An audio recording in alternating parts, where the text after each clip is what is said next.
तर चला, श्री स्वामी समर्थ सर्वांना. तर कसं आहे ना, मी मस्त आंघोळ वगैरे करून माझी देवपूजा वगैरे मस्त अशी आटून घेतली होती. कसं आहे ना, सकाळ सकाळ फ्रेश वाटतं नाही का, आंघोळ वगैरे देवपूजा वगैरे झाली म्हणजेच की सगळं असं छान वाटतं. आणि मग म्हटलं चला थोडाफार बाहेरचा पण व्ह्यू दाखवून देऊ. हाय फ्रेंड्स, तर बघा मस्त छानपैकी अशी आज मला आलूची एक रेसिपी करायची होती. तर चला म्हटलं, मी तर ते तुम्हाला सांगणार नाही काय ते, नंतर समोर तुम्हाला ते दिसणारच आहे काय करणार आहे ते. तर मस्त आलू वगैरे कट करून घेतले आणि ते मस्त असे उकडायला ठेवून दिलेले होते मी आलू. आणि नंतर नाही का माझा चहा घ्यायचं राहिलं होतं. तुम्हाला माहिती मी सकाळी उठल्याबरोबर म्हणजे चहा घेतच नाही. कसं आहे ना, मला उठल्याबरोबर चहा नकोच वाटतो. म्हणजे पाणी वगैरे पिते उठल्यानंतर कोमट करून. आणि मग नंतर म्हटलं चला चहा वगैरे घेऊन घेऊया. तर असं छानपैकी असं चहा वगैरे घेतला. चला या फ्रेंड्स, तुम्ही पण चहा घ्यायला. आणि मग मला मस्त असं आलूची रेसिपी करायची होती. त्याच्यासाठी लागणार होता कांदा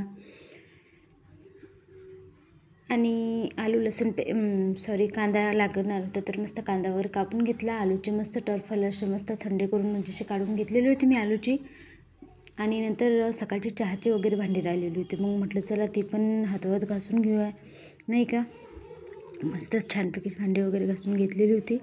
आणि नंतर मग म्हटलं चला आलू पण क्रश करून घेऊया. आणि आलू क्रश करताना नाही का क्रशरने करायचं, खूप छान मस्त आलू क्रश होतात.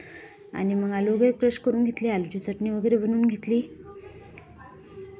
नंतर मग म्हटलं चला बेसन वगैरे पण मस्त फेटून वगैरे घेऊया. तर बेसन वगैरे फेटलं, नंतर मस्त बेसन फेटून नंतर मस्त आलूची चटणी तयार केली. आणि मला ब्रेडचा पुडा लागणार होता. मग मस्त मी ब्रेडचा पुडा वगैरे आणून ठेवलेलंच होतं आधी मला रेसिपी करायची असल्यामुळे. आणि मग नंतर म्हटलं चला तेल तापला की नाही बघूया. तर मी मस्त बॉबी टाकले तेलामध्ये आणि तेल छान असं मस्त तापलेलं होतं. तर चला म्हटलं आपण रेसिपी करायला घेऊया. तर मस्त असं ब्रेड घ्यायचा, त्याला मस्त अशी आलूची चटणी लावायची आणि मस्त असं बेसनातून मस्त असं म्हणजे डीप करायचं त्याला बेसनामध्ये आणि मस्त छानपैकी असं होऊ द्यायचं. तर पुढे दिसणारच आहे तुम्हाला की मी आज काय केलेलं आहे ते, ठीक आहे. तर चला म्हटलं ते तर झालं होतं. किचनचा ओटा वगैरे साफ करून घेतला आणि नंतर मग छानपैकी असं बेसिन वगैरे पण मी स्वच्छ धुवून वगैरे घेतलेलं आहे, ठीक आहे. आणि मग नंतर मला पाणी वगैरे भरायचं होतं. कसं आहे ना, काल म्हणजे डेलीच मी कसं आहे आता इतकं थंड पाणी तर आपण पिऊ शकत नाही, बरोबर आहे ना, माठामधलं.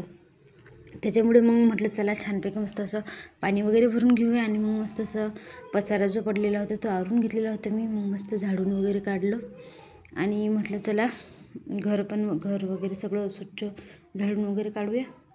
तर मस्त घर वगैरे स्वच्छ असं झाडून वगैरे काढलेलं होतं मी. कसं आहे ना, घर स्वच्छ झाल्याशिवाय म्हणजे असं आपल्याला वाटतच नाही की चला बाबा सगळी कामं झाली. कसं आहे म्हणजे मला तर घर स्वच्छ तर मन स्वच्छ, बरोबर ना. तर मला तर एवढं कळते बाबा, कारण की घर स्वच्छ असल्याशिवाय असं वाटतच नाही की चला खरंच घरात असं छान म्हणजे मन रमते नाही का आपलं घर जर स्वच्छ असलं तर. आणि म्हणतात ना, ज्याचं घर स्वच्छ त्याचं मन पण स्वच्छ असतं. तर चला फ्रेंड्स, मस्तपैकी असं छानपैकी असं घर वगैरे झाडून घेतलेलं होतं मी. आणि बाहेर काही भांडी ठेवलेली होती मी उन्हामध्ये. कसं नाही, या दिवसाची भांडी किचनच्या ओट्यावर नाही वाळत ना, त्याच्यात पाणी पण तसंच राहतं. चला म्हटलं तुम्हाला मेनू दाखवून देऊया. तर मेनू आहे मस्त अशी आलूची चटणी बनवली होती. त्याच्यासंग हे पांढरे फुलं असतात ना झेटूचे, त्याची भाजी, मस्त पाववडे बनवले होते मी, भजी वगैरे काढली होती मस्त आलूची वगैरे पाव बनवले होते आणि चपात्या.